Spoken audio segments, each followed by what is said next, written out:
decided to move outside to accommodate more people, but they don't have the mic hooked up yet, so I'll share it in a minute. I know, I'm just saying the mic isn't hooked up yet.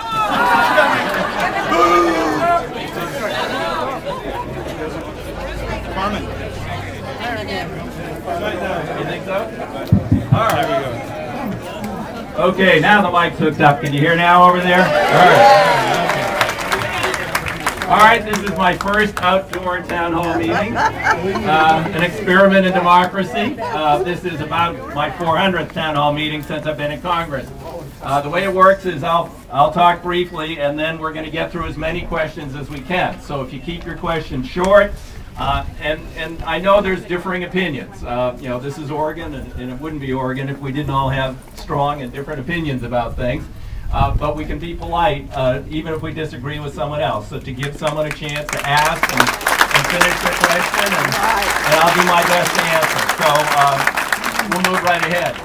When I planned these town halls, this was kind of over the horizon. We didn't know how quickly healthcare was going to move and what controversy it might generate. So this was just I usually do 30 a year, and this was the 15 in different parts of my district I didn't do in the spring. And there's a pretty big agenda in Washington, and just remember, you're not limited to healthcare. I'm working on a major rewrite of our national transportation policy. That's my job because I'm chairman of that committee that could put an extra million or more people to work a year, rebuild our infrastructure.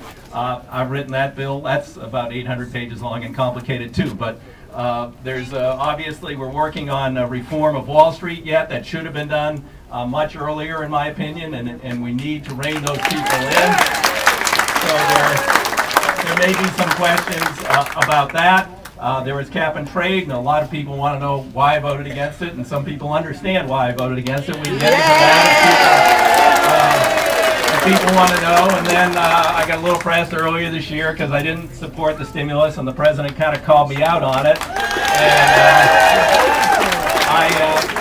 And I explained that, in brief, that if we're borrowing money, which every penny of that bill was borrowed, that we ought to be investing it in ways that benefit future generations because they're going to be inheriting the bill. And I didn't feel that the bill was targeted enough to do that. I was very happy with the infrastructure parts, but they were 7% of the bill. Now, that's not anywhere near enough. Now, on to health care. I want to get to the questions because there is a lot of misinformation, but here's where we're at. There was one bill written and printed, H.R. 3200, and I have read it. Yes.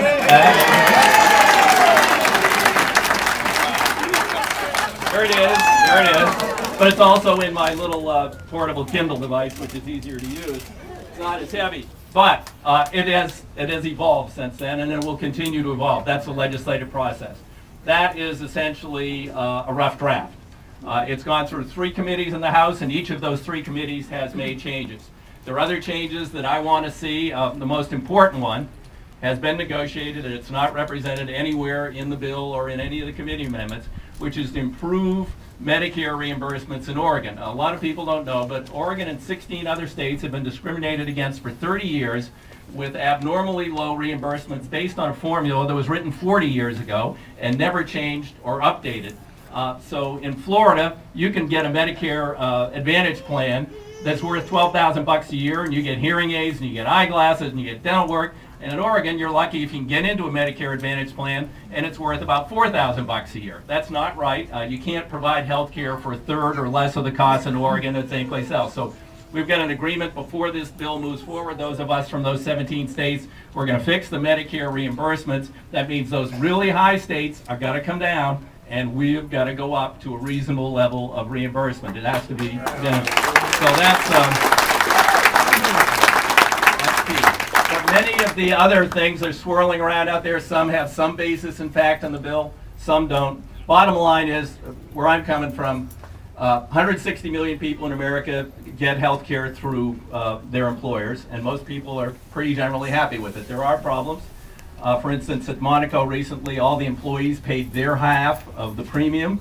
The company went bankrupt. The company didn't pay their half of the premium. And everyone who got care that month, even pre-approved care, expensive operations, have contacted my office is being told, no, you will not be reimbursed, and you have to pay the bill yourself.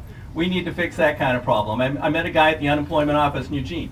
He hasn't been out of a job in 30 years. He's out of a job now, and he said, well, Congressman, I can buy my policy, my group plan from my former employer for $850 a month, and my unemployment insurance is about $1,200 a month. He said, I can't do that, my wife's sick. We need to fix, people shouldn't be losing their houses because of those sorts of things that are no fault of their own. And then we have problems, the insurance industry, many people don't know it. I hear a lot of talk about competition. I'm all for that. The most basic reform we could adopt would be to say the insurance industry has to play by the same rules as every other industry and business in the United States of America. That is, they are not exempt from antitrust, and they can't collude to set prices, and they collude worse than that. They collude to say, well, look, I'm not going to cover this condition. How about you? Because we don't want to have to compete with you on that. And they make those sorts of agreements in back rooms. That's got to change, and that's one of the most basic reforms we could adopt to deal with, and then we need to deal with exclusions for pre-existing conditions and others. But beyond that, my rule is going to be do no harm. We need to not do harm to the economic future of the country and create something we can't afford. And we need to do no harm to those who get good health insurance now and want to keep it. And for those who want to get health insurance and can't get it now, we've got to give them that opportunity.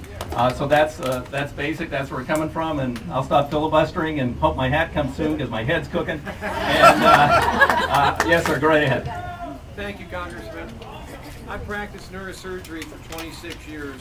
I've been in this community for 20. I would appreciate your help with tort reform, and the reason is this. Exactly right. As a neurosurgeon, I can perform about 300 operations a year. Medicare pays me $800 per operation when I do my most common operation, which is a spinal operation. Congressman, I have to do over 100 operations to pay my $100,000 medical malpractice bill. What I'm asking, I see mistakes.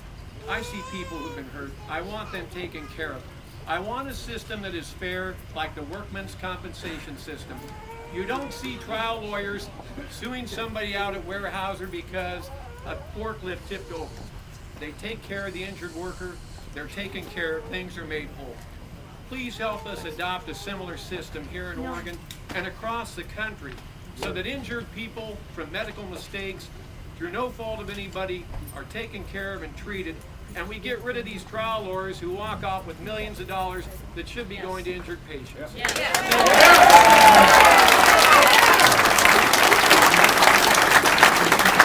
Yeah, I'm told I should repeat. I'm not going to repeat the whole question, but repeat because people in the back may not be able to hear. I think he projected pretty well. Neurosurgeon says he has to do the first 100 operations he does a year. He can do 300 and do a good job. Have to go to pay his insurance. He needs some relief from the high cost of insurance. Well, there's two ways. Malpractice insurance. Well,